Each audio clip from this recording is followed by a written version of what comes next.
السلام عليكم ورحمة الله وبركاته. الحمد لله رب العالمين، والصلاة والسلام على أشرف الأنبياء والمرسلين وإمام المتقين وعلى آله وأهل بيته وصحبه أجمعين. أشهد ونشهد أن لا إله إلا الله وأشهد ونشهد أن محمدا عبده ورسوله. إن الحمد لله نحمده ونستعينه ونستغفره ومن شرور أنفسنا ومن سيئات أعمالنا من يهده الله فلا مضل له ومن يضلله فلا هادي له. سبحانك لا علم لنا إلا ما علمتنا إنك أنت العليم الحكيم وتب علينا يا مولانا إنك أنت التواب الرحيم. قال رب اشرح لي صدري ويسر لي أمري واحلل عقدة من لساني يفقهوا قولي. رب اجعلني مقيم الصلاة ومن ذريتي ربنا وتقبل دعاء. Amma ba'd. Alhamdulillah, pertama-tamanya dan selama-lamanya kita rafa'kan syukur kehadrat Allah Subhanahu wa taala dengan faham, sedar dan segar bahawasanya Allah jualah yang menciptakan langit dan bumi serta apa yang ada di antara keduanya dengan kekuasaan mutlak milik Allah dan ketunggalan Allah Subhanahu wa taala. Seterusnya salawat serta salam ke atas junjungan besar baginda Nabi sallallahu alaihi wasallam, manusia menjadi asbab musabab paling utama dan mulia sehingga kita diberikan kebaikan, dihimpunkan dalam ketaatan, diberikan pinjaman Islam dan iman sampai ke pagi ini. Justru sama-sama kita berniat iktikaf dalam rumah Allah Subhanahu wa taala dan bermohon harap kepada Allah Subhanahu wa taala moga-moga pertemuan kita pada pagi ini diturunkan berkat, perpisahan kita nanti akan dilimpahkan rahmat, dan kita mohon juga moga-moga pertemuan kita dalam majlis ini diangkat menjadi di antara teman-teman syurga Allah Subhanahu wa taala insya-Allah. Dan perbanyakkan juga oleh kita untuk berselawat ke atas baginda Nabi sallallahu alaihi wasallam. Moga-moga dengan memperbanyakkan selawat akan menjadi asbab musabab kita didudukkan bersama dengan baginda Nabi sallallahu alaihi wasallam di akhirat kelak insya-Allah. Sallallahu ala Muhammad sallallahu alaihi wasallam. Sallallahu ala Muhammad sallallahu alaihi wasallam. Sallallahu ala Muhammad sallallahu alaihi wasallam. Sallallahu ala Muhammad sallallahu alaihi wasallam. Sallallahu wasallam wa barak alaihi. Baik. Tuan-tuan sedang hadirin muslimin mukminin rahimakumullah sekalian. Alhamdulillah, pada pagi ini kita akan sambung perkongsian kita daripada Al-Mukhtasar Ar-Rahiq Al-Makhtum yang telah pun kita last dengan tuan-tuan pada bulan yang lalu. Kemudian kita berhenti seketika pada hari yang hari yang kedua, hari Tasyrik pada Ahad, hari raya itu. Dan hari ini kita akan sambung masih lagi di muka surat yang ke-10 dalam dalam catat-catik kita.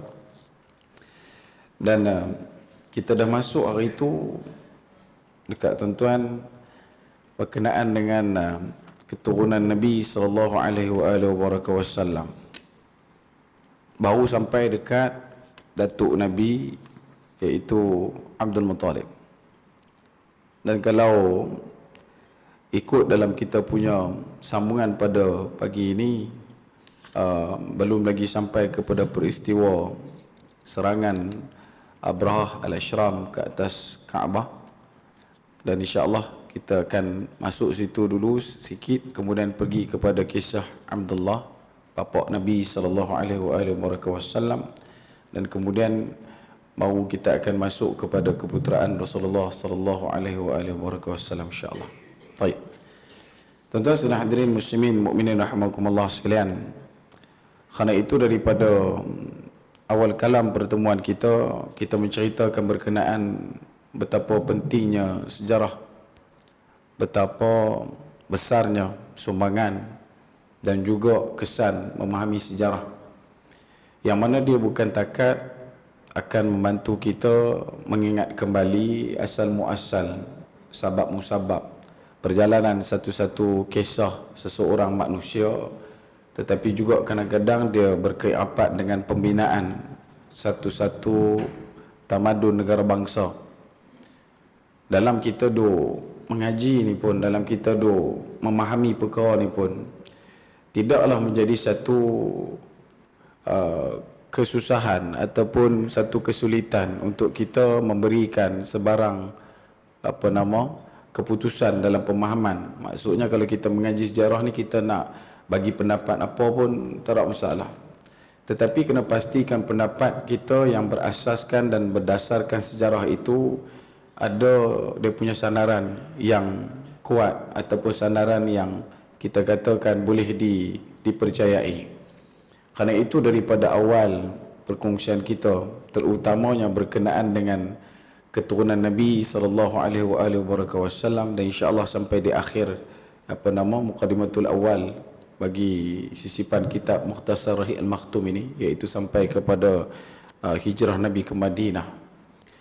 Perkataan yang digunakan oleh para alim ulama kepada Nabi sallallahu alaihi wasallam, termasuk juga dengan para nabi sebelum daripada Nabi Muhammad sallallahu alaihi wasallam, adalah hijrah, dan tidak ada kena mengena dengan perkataan yang lain. Bahkan tidak boleh disamakan dengan intiqal. Intiqal berpindah daripada satu tempat ke satu tempat, itu namanya intiqal. Hijrah dia ada satu asas yang kukuh, iaitu berkaitan dengan perintah Allah Subhanahu wa taala. Itu dikatakan hijrah. Dan agak songsang, dan saya juga boleh katakan sebagai sesat, bila mana orang Islam menggunakan pandangan yang bukan daripada sumber Islam dengan mengatakan benda ini adalah pelarian. Dalam kita duk cerita pasal Tok Wan Nabi, tiba-tiba ada orang yang boleh menyebutkan berkenaan dengan pelarian. Jauh tuan-tuan, jauh, cukup jauh. Dia ada migran, dia ada imigran, dan dia ada refugees. Dan tiga-tiga benda tu tak pernah sama dan takkan sama. Pada keperluan yang berbeza ataupun keperluan yang sama, maksud dia tetap takkan sama. Bila sebut kata migran ataupun migrate ni, orang yang berhijrah. Imigran ni pula orang yang duduk dalam keadaan dia berhijrah ataupun dia bergerak ke satu tempat dalam keperluan tertentu. Refugees, ya, pelarian. Walaupun ada yang kita sebutkan berkenaan nanti kita akan masuk tekanan-tekanan tertentu yang Nabi hadap, dia punya ujian berat ke atas kelompok Islam di Mekah, sehingga kan Allah Subhanahu wa taala memerintahkan berpindahnya Nabi ke Madinah. Itu salah satu daripada sebab Nabi hijrah ke Madinah. Yang lainnya pula adalah disebabkan oleh keturunan Nabi sallallahu alaihi wasallam yang yang berada di Madinah menanti kedatangan dan kehadiran Nabi sallallahu alaihi wasallam untuk diangkat menjadi pimpinan utama di Madinah. Dan tak ada satu pun benda yang berkaitan dengan pelarian. Sebab tu bila ada orang yang dengan lantang dan lancang mengatakan perkara ini, perlu untuk kita sedar pendapat itu satu pendapat sesat. Itu ya. Itu adalah pendapat yang benar-benar sesat. Sedangkan burung hak yang main daripada Cina, yang duduk penuh berlambak dekat bendang, duduk makan siput gondang, kita tak pernah panggil burung pelarian, kita panggil burung hijrah. Tera burung pun kita tak boleh letak nama pelarian, kita panggil burung tu burung hijrah. Burung hijrah tiba-tiba main dekat Nabi sallallahu alaihi wasallam dan para sahabat sabiqun al-awwalun yang dimuliakan Allah, dijanjikan syurga. Kita boleh letakkan satu term yang bagi kita cukup-cukup goyang dan goncang, satu term yang tidak kukuh, satu term yang cukup-cukup ada orang kata apa, kerosakan pada maksud sebenar. Dan benda ni orang ada, mungkin ada orang kata tak ada apa dia cakap lagu tu je. Tak, kesan dia kepada anak-anak, kesan dia kepada orang yang tak pernah mengaji ni. Syaibah bin Hashim bin Abdul Manaf adalah satu orang yang memang duduk di Madinah. Mak dia Salma An-Najari. Dalam satu lagi salasilah menyebutkan Salma binti Amir An-Najari Al-Khazrajiyah. Siapa Khazraj? Khazraj ni siapa dia? Khazraj kalau kita tengok nanti ni nak masuk dah bulan Al-Muharram, orang akan cerita pasal hijrah Nabi SAW. Ada disebutkan kaum Ansar dan Muhajirin. Kaum Ansar dalam keturunan dia ada Aus dan Khazraj. Khazraj itu keturunan Tok Wan Nabi. Mana mungkin Tok Wan duduk Madinah, kemudian cucu duduk di Mekah, sampai satu masa cucu balik ke Madinah, cucu dipanggil pelarian. Ini adalah satu akidah sesat dan pahaman yang sesat, ikatan dan apa nama ni, konsep kepercayaan yang cukup-cukup sesat. Kita duduk baganyok, cucu kita beranak di Perak, cucu kita balik, semua panggil kat cucu kita pelarian. Boleh tak kata? Jadi gitu kah? Yang ni kita abang, kalau nak abang kata dia tu apa ni, kita ni nak abang kata kita ni cilik sejarah, kena betul-betul cilik Jangan main sembrono, main letak lagu tu je, sebab ia berkaitan dengan baginda Nabi SAW. Aus dan Khazraj pula disebutkan adalah keturunan daripada Muzaiqiyah, iaitu keturunan daripada Himyar. Himyar pula adik-beradik dengan Kihlan. Kihlan dan juga Himyar pula adalah anak kepada keturunan Sabak. Sabak ni pula adalah keturunan kepada Ya'rub bin Yasjuj bin Qahtan, yang mana mereka inilah orang yang terawal mendiami Hijaz sehingga banyak hidup di Madinah dan juga sampai ke Mekah Al-Mukarramah Al-Musyarrafah.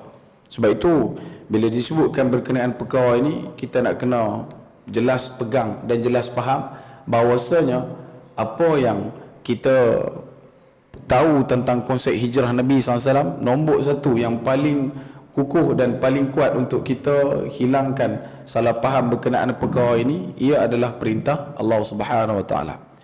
Nabi Ibrahim AS bergerak daripada Harran menuju ke kawasan sekitar Mesir, dan ada sebagian menyebutkan Palestin. Ia juga adalah perintah Allah Subhanahu Wa Taala. Nabi Ibrahim AS meletakkan, bukan meninggalkan. Bila meninggalkan risiko dia bahaya. Nabi Ibrahim AS meletakkan Siti Hajar dan juga anak andanya Nabi Ismail AS yang berpuluh tahun ditunggu kelahirannya oleh Nabi Ibrahim AS adalah dikarenakan juga Allah Subhanahu Wa Taala yang memerintahkan, bukan dikarenakan oleh nafsu, bukan dikarenakan oleh fikir, logik, akal, kerana itu ditinggalkan, tidak. Sehingga kan ditanya oleh Siti Hajar kepada Nabi Allah Ibrahim AS, amma taqiluna, dekat siapa kamu tinggalkan kami ni, wahai Ibrahim? Hang tinggal kami ni dekat siapa? Nabi Ibrahim tidak menjawab. Sampailah dikatakan Allah amaraka bihadha, adakah Allah yang memberikan arahan, perintah kepada engkau untuk melakukan perkara ini? Dan Nabi Ibrahim AS menjawab na'am. Dan itu adalah sisipan perjalanan para nabi dalam melakukan satu-satu bentuk apa nama ni, penghijrahan daripada satu tempat ke satu tempat. Tidak akan berganjak barang satu hun, melainkan ia adalah dari perintah Allah Subhanahu Wa Taala. Ini asas yang kemas dan kita kena kuatkan, kerana ia termasuk dalam dasar rukun iman yang keempat. Rukun iman yang pertama, beriman kepada Allah, kedua malaikat, ketiga kitab, dan keempat para rasul. Dan kita juga mengetahui sifat para rasul ini bergerak dan bertindak atas perintah Allah Subhanahu Wa Taala dan bukan dikarenakan oleh hawa nafsu mereka. Baik. Sambung lagi Abdul Muttalib.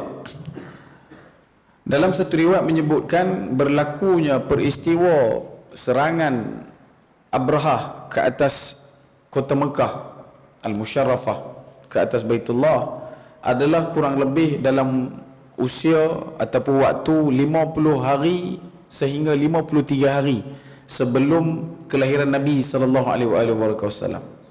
Kurang lebih dalam 2 bulan, sebulan lebih lagu tu. Sebelum Nabi SAW lahir, ada peristiwa, iaitu peristiwa serangan tentera Abrahah ke atas Baitullah. Dalam kitab Rahiq Al-Maktum dia menyebutkan ia berlaku sekitar 50 hari atau 53 hari sebelum kelahiran Nabi SAW.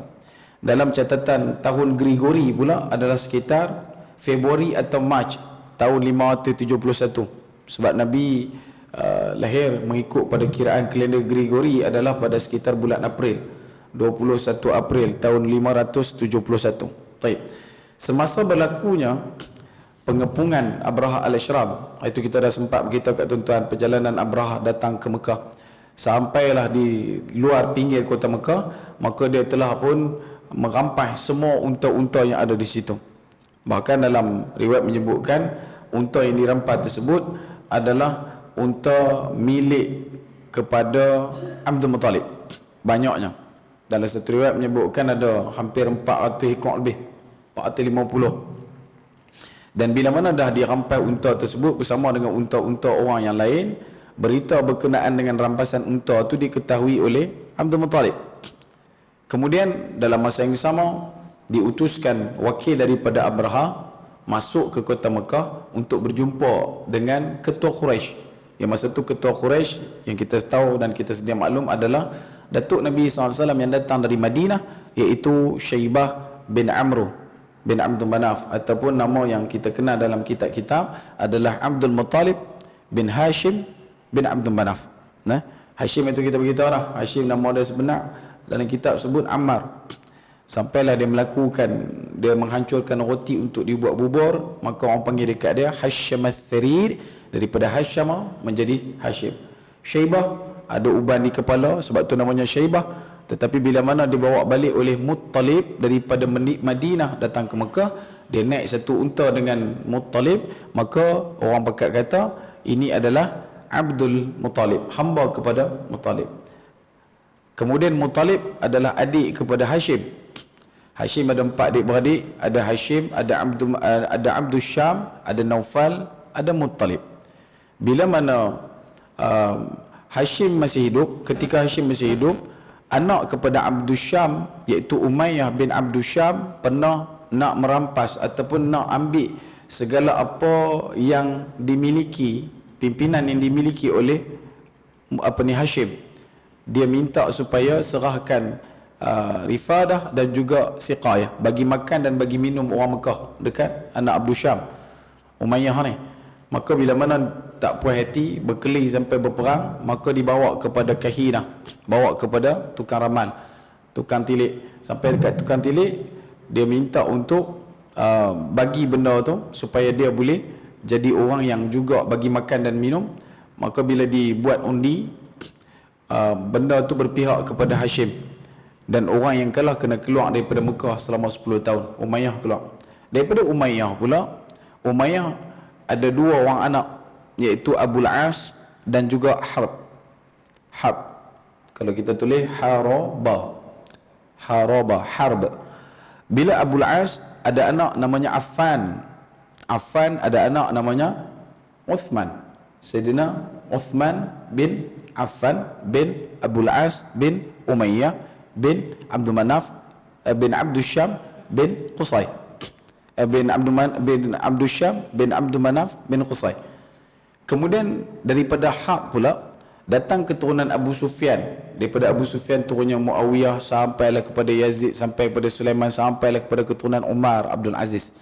Bahkan sebagian ulama mengatakan pertemuan antara Ahlul Bait dan juga keturunan Muawiyah adalah bermula di situ, daripada zaman Hashim bin Abdul Manaf bersama dengan anak kepada Abdul Syam bin Abdul Manaf. Ini agak sedikit complicated lah, yang rasa boleh lena dulu. Sejarah ni dia kena catik kan. Mahmud Jum pun pelekat gambar, takkan kita mengengah. Mahmud Jum pun pelekat gambar, tak mahu kita.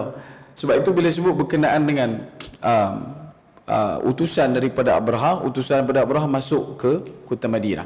Sampai di kota Madinah, di pintu kota Madinah, dia kata aku nak berjumpa dengan kepala orang Quraisy. Siapa dia? Nak jumpa kepala orang Quraisy tu, ada sebelah Kaabah. Ada satu bilik yang duduk sebelah Kaabah tu, situ kita punya ketua, chief ada situ. Sampai di depan pintu bilik yang ada di sebelah Kaabah, maka keluarlah Abdul Muttalib. Bila keluar Abdul Muttalib, utusan tu pingsan. Utusan yang daripada Abrah, tentera ni punya kemas habis cerin dah mai, jumpa dengan Abdul Muttalib pingsan. Bila dia pingsan, kejutkan dia, gerakkan dia sampai dia sedar balik. Orang tanya, hang pingsan pasal apa? Dia kata, aku pingsan sebab aku tengok muka kawan tu. Siapa dia? Abdul Muttalib. Dan dia kata apa? Wallahi hadza sayyidul Quraisy. Dia kata dengan nama Allah, sesungguhnya bersumpah dengan nama Allah, dia ni memang kepala Quraisy lah. Pasal tengok muka pun dah bergerun dah, Abdul Muttalib. Maka bila dia jumpa dengan Abdul Muttalib, kata utusan ini tadi, sesungguhnya kami daripada Yaman, Abrahah dan sebagainya nak datang sini untuk menghancurkan Kaabah. Kemudian Abdul Muttalib mengatakan, boleh nak jumpa, tak ada masalah. Cuma aku jumpa ni tadi, nanti aku jumpa dengan Abrahah, aku cuma nak minta aku punya unta aja. Maka Abdul Muttalib, Datuk Nabi SAW keluar pergi berjumpa dengan Abrahah yang ada di pinggir kota Mekah. Dan bila berjumpa, dipersilakan. Abrahah jumpa Abdul Muttalib, terus dipersilakan untuk duduk sebelah dia. Dan dia beritahu, sesungguhnya kami datang untuk menyerang Kaabah, untuk menghancurkan Kaabah. Ada apa-apa nak cakap? Maka Abdul Muttalib kata, ada. Apa benda yang nak cakap? Aku main ni, aku nak ambil balik unta aku. Terkejut Abrahah sebab yang nak diserang itu adalah Kaabah, satu tempat yang simbolik kepada seluruh jazirah Arab. Yang nak dihancurkan itu adalah Kaabah. Tapi dia ni main, Abdul Muttalib main cuma minta unta. Dia kata, pasal apa minta unta je? Halah, unta tu kata Abdul Muttalib, tuan dia aku. Unta-unta yang hampa rampai tu tuan dia ada, dan tuan dia adalah aku. Dan Kaabah tu pula ada tuan dia adalah Allah. Maka untuk unta tu aku yang akan deal, dengan Kaabah kena deal dengan Allah Ta'ala. Maka disebabkan oleh benda tu, diberikan kembali unta dan dinasihatkan kepada Abdul Muttalib untuk settle orang di Mekah. Maka Abdul Muttalib membalik, suruh bagi laluan. Tuan-tuan kena ingat, dia punya perjalanan pemahaman masyarakat Arab kepada Kaabah ni satu nilai yang cukup tinggi. Dengan kisah Isaf dan Nailahnya, dengan kisah berkenaan pembinaan semula Kaabah dan sebagainya. So ada dekat situ pahaman Kaabah ini adalah untouchable, satu benda yang tidak boleh disentuh dengan sesuka hati. Akan ada benda-benda yang akan berlaku kepada orang yang berniat tidak baik. Maka disebabkan yakin besar di kalangan orang Arab jahiliah pada masa itu, termasuk Abdul Muttalib, maka dibiarkan Abrah masuk bersama dengan tenteranya untuk menghancurkan Kaabah. Dan kemudian bila mana Abrahah dah clear, dia pun memilih gajah-gajah dia untuk masuk ke dalam kawasan Mekah.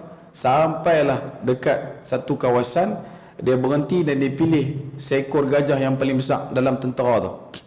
Dalam tentera tu, dalam riwayat ada dua sebut, satu kata 9 ekor gajah ya. Satu lagi riwayat sebut 13 ekor gajah. Daripada 13 ekor gajah ni tadi dipilih satu gajah yang paling besar, dan dia Abrahah naik ke atas unta tersebut sampai kepada Al-Mirmas, satu kawasan yang berdekatan dengan nak masuk Kaabah.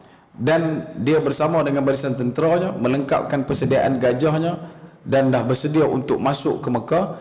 Dan bila sampai dekat Wadi Muhassir, sampai dekat Wadi Muhassir iaitu antara Muzdalifah dan juga Mina, tiba-tiba gajahnya dia jadi terkendon. Tahu terkendon? Dia jadi terlipat kaki, dia jatuh menderum lagu tu. Dan bila dah jatuh, tak mau bangkit. Gajah yang dia naik itu sendiri tak mau bangkit. Dan dalam satu ayat sebut gajah-gajah lain. Dan setiap kali gajah tu nak menghalalkan ke arah selatan dan utara, gajah tu akan bangun dan berlari dari anak.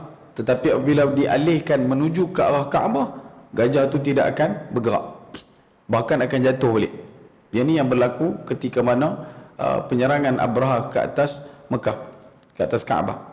Kemudian dalam masa yang sama, Allah Subhanahu wa taala memutuskan burung ababil yang dihantar menuju melingkungi di atas kelompok tentera Abrahah dan melontarkan batu-batu sijil, iaitu batu yang sangat keras dan panas. Maksud sijil juga adalah batu yang sangat keras dan panas. Lalu bala tentera itu pun hancur, seperti mana yang disebutkan dalam surah Al-Fil. taja'alahum ka'asfin ma'kul, seperti mana daun yang dimakan ulat. Dalam riwayat menyebutkan luruh dia punya isi daripada tulang. Siapa buat rebui daging tu, bubuh daun palas dalam tu sat, awak keluar daun palas, angkat tu, daging boleh jatuh luruh lagu tu. Dia bukan kata kena hancur seketika-seketika, tak. Dia kena batu tu, kemudian dia jadi keluar kulit, keluar daging, tinggal tulang. Jadi lagu tu, berlubang-lubang.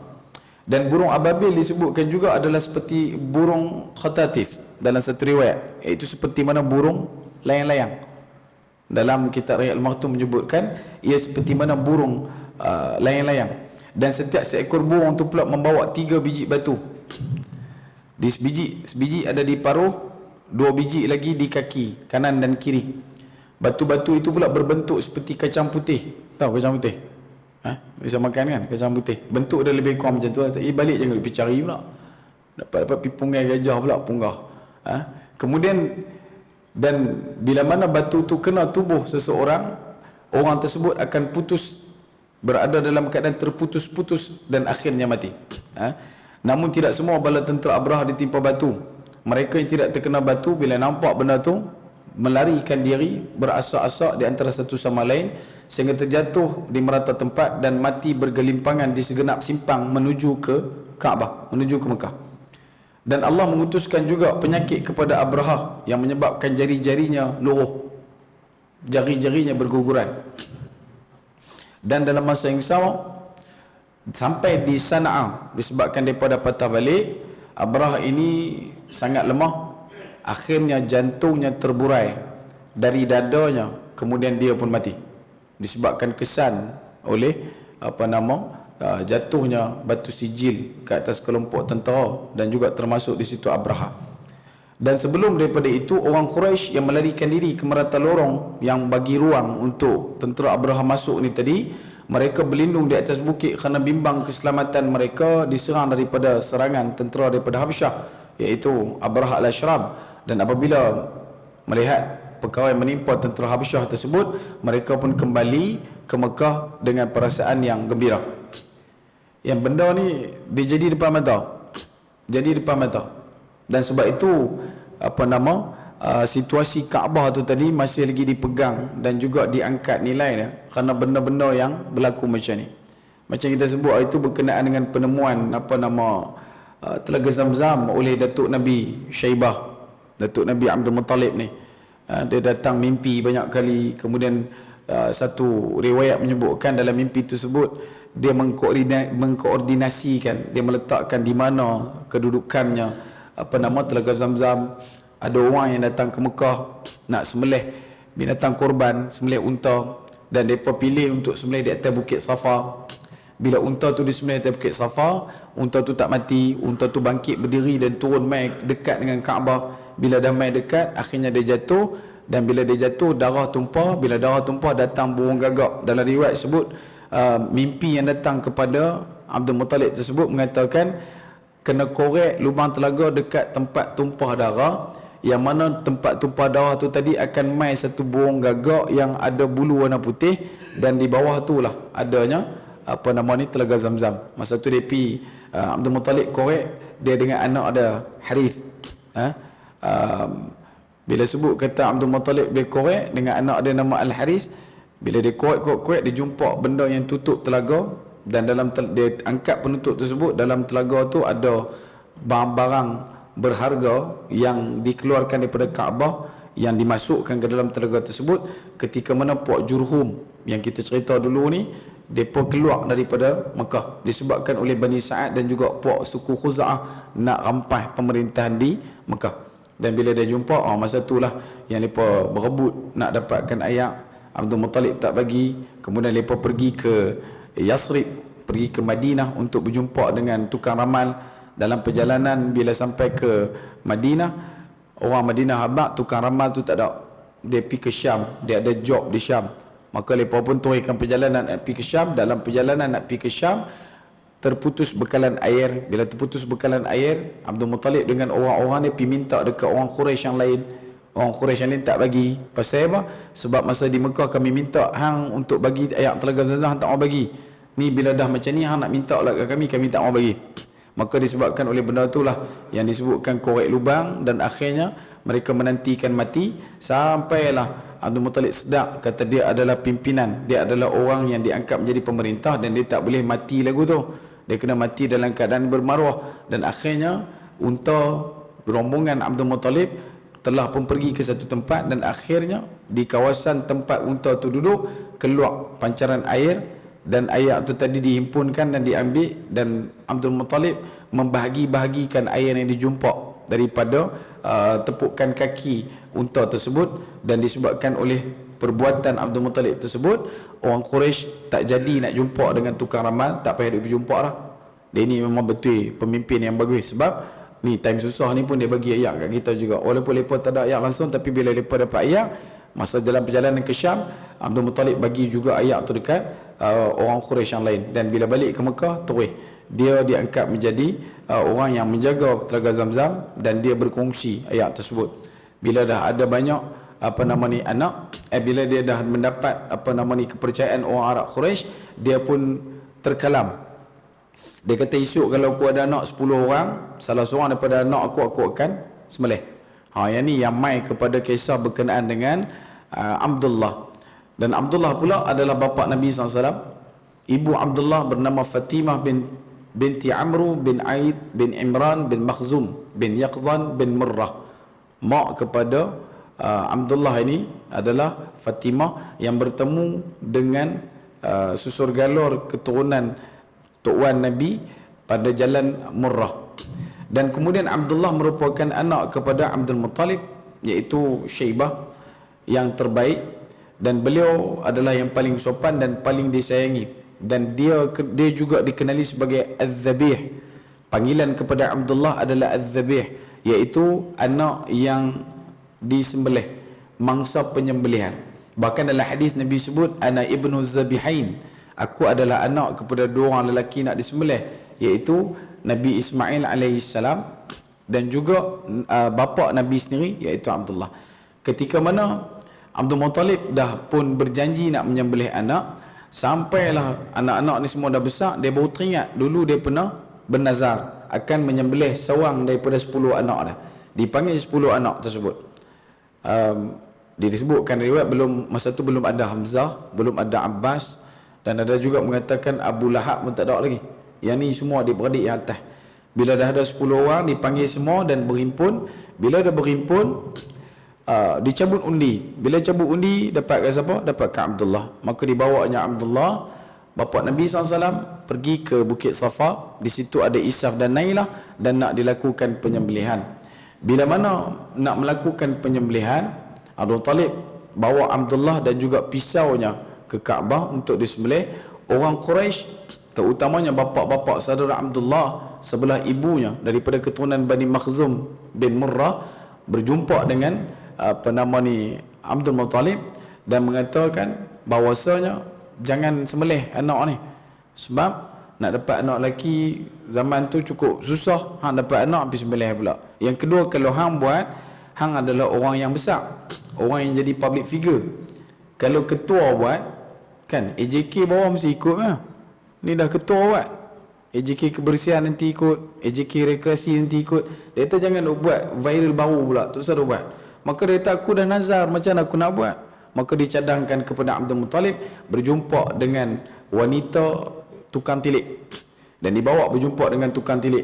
Bila jumpa dengan tukang tilik, perempuan tersebut suruh Abdul Muttalib tulis nama anak pada panah Abdullah, dan juga satu lagi 10 ekor unta.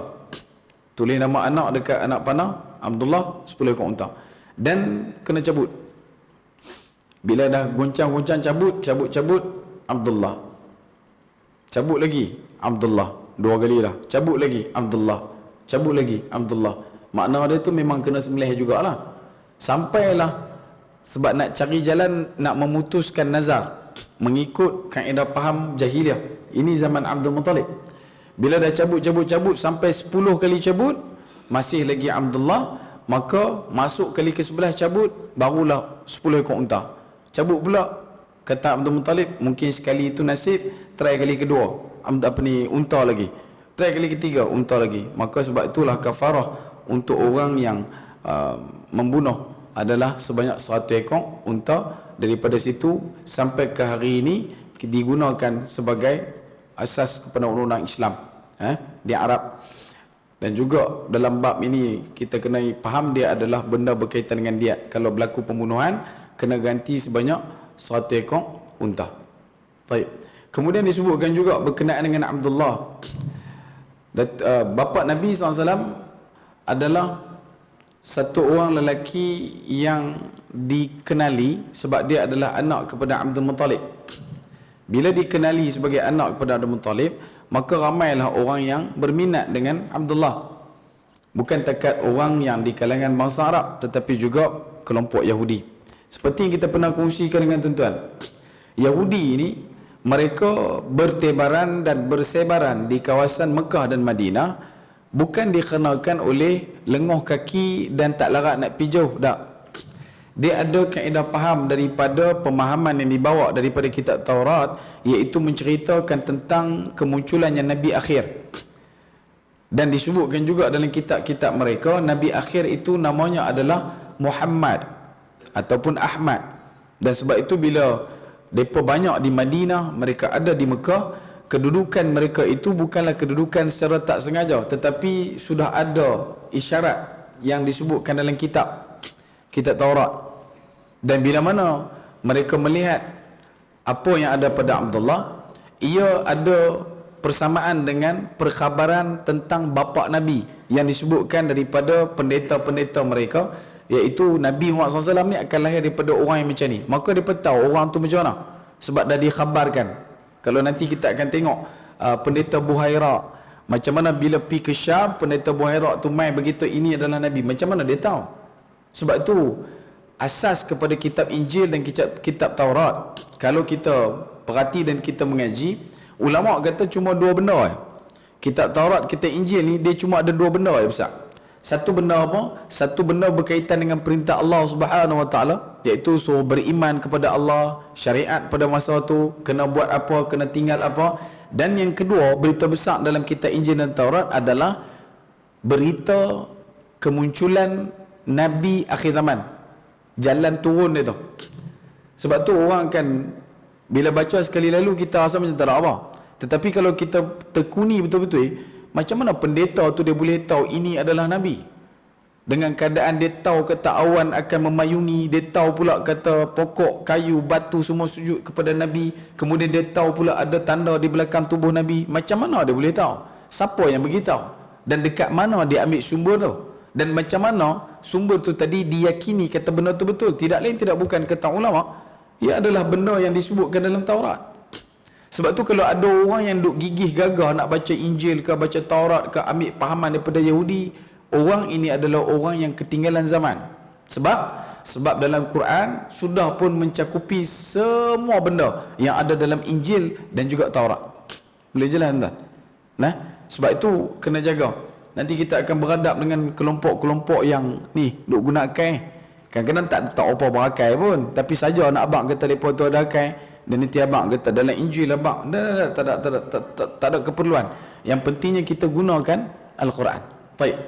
Kemudian satu kisah disebutkan Abdullah di menguratlah. Ada satu orang perempuan Yahudi, bila mana Abdullah lalu depan rumah dia nanti akan panggil Abdullah. Panggil Abdullah, perempuan Yahudi. Dan perempuan Yahudi ni perempuan Yahudi yang mengaji. Depa Yahudi yang baca kitabnya, geng. Bila dia nampak Abdullah, dia akan panggil Abdullah. Dan dia beritahu ke Abdullah, kata dia cinta ke Abdullah, dia sayang ke Abdullah, dan dia nak bersama dengan Abdullah. Abdullah tak mau. Abdullah tak mau layan dia. Sampai ke satu tahap dia buat apa? Dia kata kalau hang boleh main dengan dekat aku akan bagi duit upah 100 dinar. Dengan syarat hang main tidur dengan aku. Kata dekat Abdullah, bapa Nabi SAW. Sampai ke sudah Abdullah tak layan. Abdullah buat tak tahu cakap dia tu. Sampailah satu ketika, saya skip forward, Abdullah berkahwin dengan Aminah. Lepas berkahwin dengan Aminah, dia teringat Yahudi ni lepas aku kahwin dia tak panggil pun. Kaedah dulu ke dengan mulut-mulut merah apa, dengan duk bubuh benda, duk main, duk nak suruh aku layan lah apalah. Lepas aku menikah senyap uyuk tu lah. Maka bila Abdullah duk fikir, dia teringat, dia pun pi dekat kawasan ni dia lalu dulu ni. Dia jumpa Yahudi tu. Dia kata, hang tak panggil aku dah lah ni noh. Dulu kalau kata aku lalu pantang, aku lalu mesti hang panggil, mesti hang tahan. Tapi siapa lah hang tak tahan lah. Hang tak panggil aku dah. Kata perempuan Yahudi ni tadi apa? Perempuan Yahudi ni kata, dulu sebelum hang menikah, aku ada nampak tanda dekat muka hang, dekat dahi hang. Ada satu benda yang memang ada dekat muka hang, dekat dahi hang, yang ia seperti mana cahaya, yang cukup terang. Tetapi lepas menikah benda tu tak ada kat hang.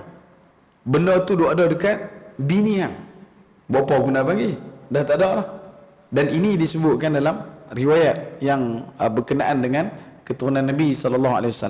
Dan itulah yang dikatakan kaitan berkenaan dengan Nabi SAW. Dan isu dia macam mana perempuan ni boleh tahu dan boleh kenal itu adalah benda tu. Sebab tu kita abang depa kenal Nabi precisely. Depa tahu every inch of fiber. Depa tahu setiap satu segi Nabi tu. Sehingga dalam Quran Allah Ta'ala menyatakan Yahudi itu, orang kafir itu terutamanya kenal Nabi lebih daripada kenal anak mereka sendiri.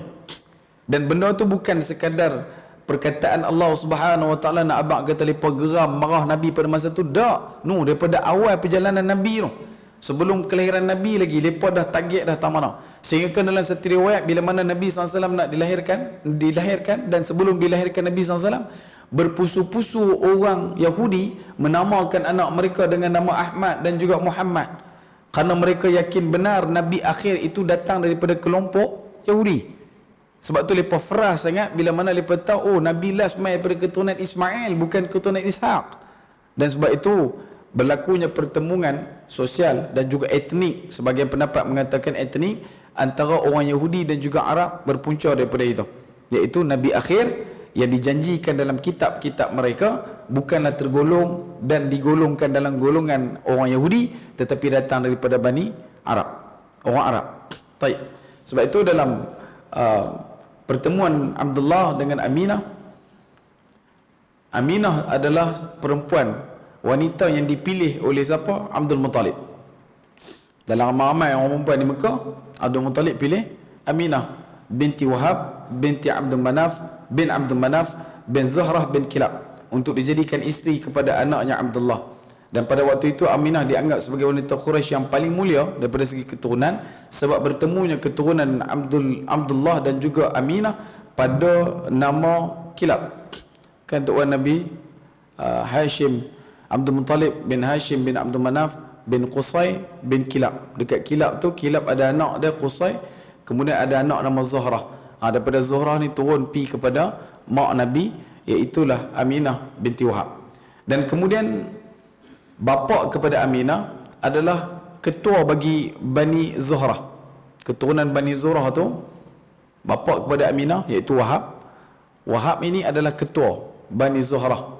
Dan daripada segi hubungan nasab, ia adalah satu orang yang mewarisi daripada keturunan Kilab. Dan itu membuatkan Abdul Muttalib merasa tidak janggal dan tidak risau untuk menjodohkan Abdullah dan juga Aminah. Dan tidak lama selepas itu Abdul Muttalib mengutuskan Abdullah pergi ke Madinah untuk mendapatkan bekalan-bekalan perdagangan untuk mereka. Dan Abdullah telah meninggal dunia di sana, dan dikatakan beliau telah keluar berdagang ke Syam bersama rombongan perdagangan Quraisy, dan beliau singgah di Madinah dan jatuh sakit di sana. Dan bila jatuh sakit di sana lalu meninggal dunia, Abdullah singgah di Madinah di rumah adik-beradik dia. Adik-beradik siapa dia? Adik-beradik Abdul Muttalib. Kan Abdul Muttalib orang Madinah. So bila Abdullah pergi ke Madinah, dia boleh singgah rumah adik-beradik dia. Rumah tok menakan ada sana, rumah pak menakan kepada pak dia. Kalau kata kita, kalau tuan ingat dulu saya beritahu bila Abdul Muttalib balik mai, Muttalib jaga dia, harta Hashim bapa kepada Abdul Muttalib ni dipegang oleh Muttalib. Bila Muttalib meninggal, semua harta tu nak diberikan kepada Abdul Muttalib, tetapi dirampas oleh Naufal. Bila dirampas oleh Naufal, Abdul Muttalib tak tahu nak buat macam mana. Dia terus hantar utusan kepada Pak Menakan di Madinah. Pak Menakan daripada Madinah, mai daripada Madinah dengan 80 orang tentera, naik unta, terus jumpa dengan Abdul Muttalib, dan kemudian pi jumpa Naufal, Hamak suruh bagi balik harta. Dia punya hubungan diplomatik tu daripada dulu sampailah ke usia yang orang kata dah tua pun masih lagi ada dengan Madinah. Maksudnya hubungan Madinah dengan Mekah sebelum Nabi SAW pun dah ada dah satu kekuatan. Sebab tu kita abang kata benda ni tak ada kena-mengena dengan isu pelarian ke apa-apa, tapi dia ada dah, dia punya kekuatan di situ. Dan bila disebutkan Abdullah meninggal dunia di Madinah, jatuh sakit di sana lalu meninggal, jenazahnya dikebumikan di Darul Nabirah. Darul Nabirah Al-Ja'di, satu tempat di kawasan sekitar Madinah. Dan semasa meninggal dunia disebutkan riwayat yang disebutkan dalam kitab Riwayat Al-Makhtum adalah berusia 25 tahun. Abdullah meninggal dunia di usia 25 tahun ketika meninggal dunia di Madinah. Dan Abdullah meninggal dunia, sepakat ulama mengatakan sebelum Nabi sallallahu alaihi wasallam dilahirkan, dengan beberapa untaian hadis daripada Nabi SAW berkenaan dengan yatimnya Nabi, berkenaan dengan ketiadaan bapa, dan begitu juga dalam kisah disebutkan dalam Al-Quran Nabi Isa AS memberikan gambaran kepada pengikut dia Hawariyun akan datang satu Nabi yang mana dia ini akan membenarkan antara dua tangan kamu, iaitu Taurat dan Injil, dan kemudian dia sama macam aku, persis sama macam aku. Misal, semisal. Tak mana misalnya? Salah satu ulama kata, yang kata misal sama dengan Nabi Isa, misal adalah ketika dilahirkan tidak ada lelaki bersama dengan ibu. Beza dia tak mana? Nabi Isa dilahirkan oleh Siti Maryam dalam keadaan ibunya, Siti Maryam itu tidak disentuh oleh mana-mana lelaki. Masa lahir tak ada juga lelaki. Nabi Muhammad sallallahu alaihi wasallam, Siti Aminah berkahwin dengan Abdullah, tetapi masa Nabi SAW dilahirkan, Abdullah sudah tidak ada lagi di dunia, sudah meninggal dunia. Pun begitu ada juga lah pendapat lain kata Nabi dah lahir 6 bulan kemudian baru meninggal, macam-macam. Tapi sepakat ulama kata sebelum Nabi dilahirkan, Nabi SAW dilahirkan, Abdullah telah meninggal dunia. Dan apabila berita kematian ini sampai ke Mekah, Aminah mengungkapkan syair. Maksud syair disebutkan dalam penerjemahan kitab Riwayat Al-Makhtum menyatakan hilang sudah putera Hashim di Batha. Sebab Syaibah Abdul Muttalib dia kata ana sayyidul Batha. Batha ini adalah satu ungkapan yang menjurus dan merujuk kepada kawasan sekitar Mekah. Hilang sudah putera Hashim di Batha, bertandang lahat yang jauh dalam ratap nangis, panggilan maut memanggil lantas disautnya, yang tidak meninggalkan seumpama putra Hashim di kalangan manusia. Petang hari mereka mengusung kerandanya oleh teman-teman yang berasak-asak. Jika benar kematian dan duka cita itu perampas dirinya, namun dia tetap terpahat sebagai dermawan dan pengasih. Yang ini dikatakan sebagai syair daripada Aminah, isteri kepada Abdullah, ibunda kepada baginda Nabi sallallahu alaihi wasallam. Harta peninggalan Abdullah, harta peninggalan Abdullah yang ditinggalkan adalah sebanyak 5 ekor unta, beberapa ekor kambing dan seorang hamba wanita Habasyah yang diberi nama Barakah. Siapa dia ni? Ini adalah Ummu Aiman. Beliaulah yang menjadi pengasuh Rasulullah SAW dan juga orang yang jaga Aminah ketika mana dalam pantang. Aminah masa lahirkan anak, Barakah ini yang jaga Aminah ketika dalam pantang. Yang menyusukan Nabi SAW adalah Siti Aminah, kemudian ibu susuan pertama Suhaibah. Nanti kita akan masuk. Baik. Kemudian selepas daripada kisah berkenaan dengan Abdullah ini, baru kita akan masuk kepada tuan-tuan tajuk seperti mana yang dikatakan pada muka surat 10.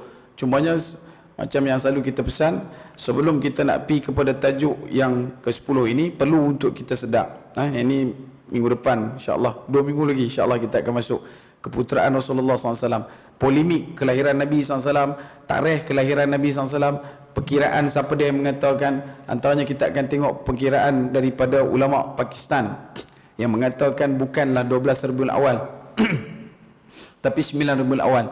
Habis tu 12 Rabiul Awal tu salah ke? Tak salah juga, sebab ada pendapat mengatakan 12, ada yang juga mengatakan 10 ada yang mengatakan sebelum 10, dan ada juga yang mengatakan melampau-lampau jauh daripada Rabiul Awal pun ada.